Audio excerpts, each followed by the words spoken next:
Hello again, everyone, and welcome to the middle of week three on trade.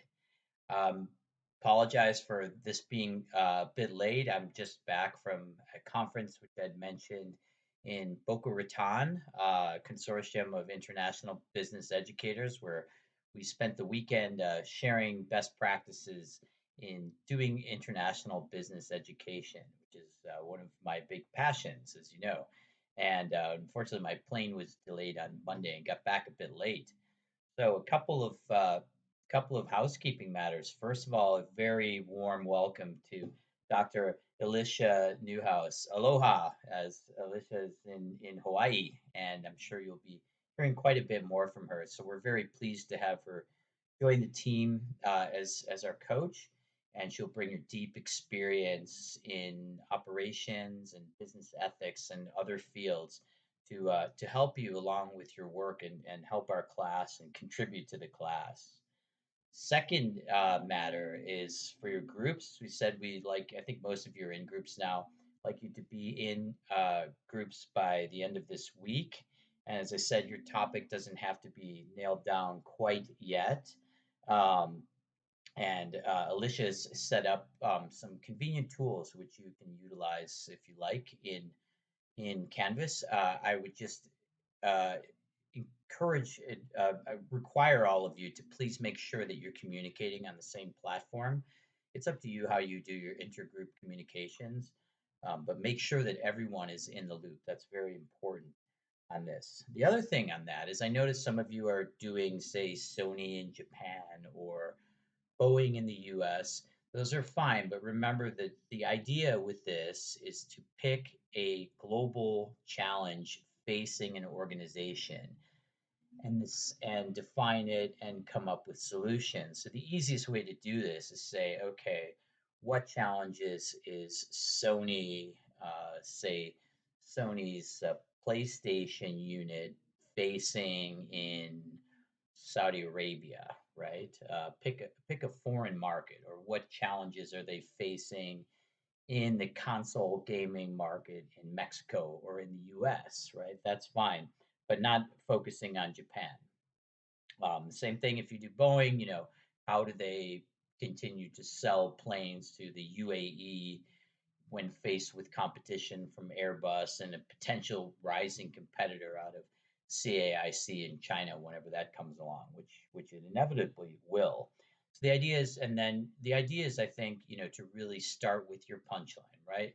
Here's the problem, and here's the solution, and here's why. So if you're talking about a company which most people know, as I said, don't spend most of your time discussing the history of it, right? Get right into what's relevant about it, right?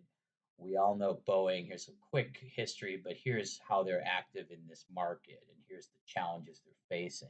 And think about who you're presenting to. Who are the actual decision makers who you want to influence in this process? And I and Alicia are very happy to help you to narrow down your topics. The earlier, the better, right? But the goal by the end of this week is to form into groups. Next, on the textbook, I'm working very hard to get this issue resolved once and for all. McGraw-Hill has said that they're going to extend the courtesy access for 6 months, and that's where we're at now. So we'll be fine for the rest of the course, and we'll see. They've already apologized and said this has never happened in 70,000 cases, and I'll share that process with you once it's finalized because it's still actually in the finalization. But rest assured, you can continue to use the courtesy edition that you're using now. Now let's get to trade. So trade is often called the meat and potatoes of international business. It's sort of the traditional backbone of not just international business, but business as a whole. I think sometimes we tend to think of trade as between countries, but I think on a simpler level, it is business, right? It's the act of exchanging one thing for another, whether it's money or goods. And of course, as we make this global, it becomes more complicated. The theory of trade, which you read about in the theory chapter, is of all the business theories, I firmly believe this is one that has stood the test of time. starting with Smith. And Smith didn't really talk about it in terms of international trade. He just talked about trade, right? Which is looking at the activities which have driven human commerce and even human language, right? The first language that was written down by humans was accounting, right? To account for trade between people, and then moving into Ricardo with comparative advantage, and then moving on to Krugman and Obstfeld and the more modern versions. I studied trade with Jess Gasper, who was a professor at University of Chicago, and Dr. Krugman, who won the Nobel Prize, was his PhD instructor, and I learned a lot. His advisor, and I learned a lot from Jess. And ironically, I went to McKinsey after going to University of Chicago, and Jess decided to leave University of Chicago and go to McKinsey. So we had a laugh about that a few years ago.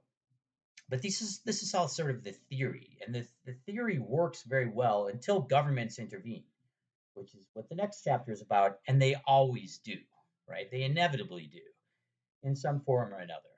And so when I teach this class in person, I like to call it the dirty politics of international trade. And there's all sorts of tools which can be used, which you read about, from tariffs to, as being sort of the simplest blunt instrument. I like to say, sort of like, for those of you who have brothers and sisters, right? I poke you and you poke me back and poke me back, and it just keeps escalating until the parents get involved, right? And of course, the younger sibling always wins. As my oldest son is quickly learning from his younger brother. But in many ways, that's the way the tariffs work. So try to use more subtle instruments. And one of the things which I noticed when I was with the Agricultural Trade Office is what I used to call the SOE for supercomputers paradigm, in which, say, the Chinese government wanted to buy, this was back in the 90s, the latest model of Cray supercomputers, was the most powerful computer in the world. And the Department of Commerce, the Department of State, Department of Defense say, no, you can't have that, right? That's a restricted technology. And then the Chinese side would say, oh, well, that's fine, but we're not going to buy your soybeans, right? We're not going to buy that $2 billion contract from Iowa. And so it's not always this one for one thing. We're talking about governments, they have very broad powers and they're sort of covering everything.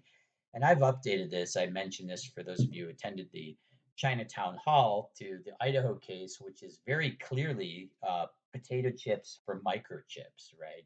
Restrictions on Micron and similar semiconductors and memory lead to direct retaliations on agriculture, such as potatoes and onions and hay and beef and all of these other things, right? So it's not necessarily this one for one sort of trade off. So it's a very complicated environment.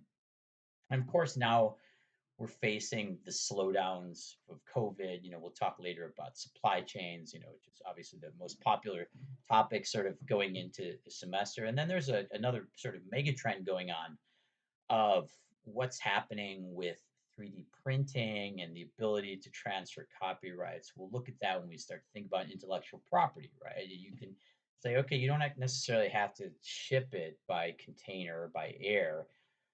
We'll just give you the design and you can print it yourself or make it yourself. But this requires a very high degree of trust. And in fact, as we'll see, that the majority of the S&P 500, in fact, the entire valuation of the global economy has shifted in the past 30 or 40 years from being in uh, sort of physical assets, right? Things that you can touch, into intellectual property. So if you're unable to protect these or monetize them, then it's pretty easy to copy this pen, right?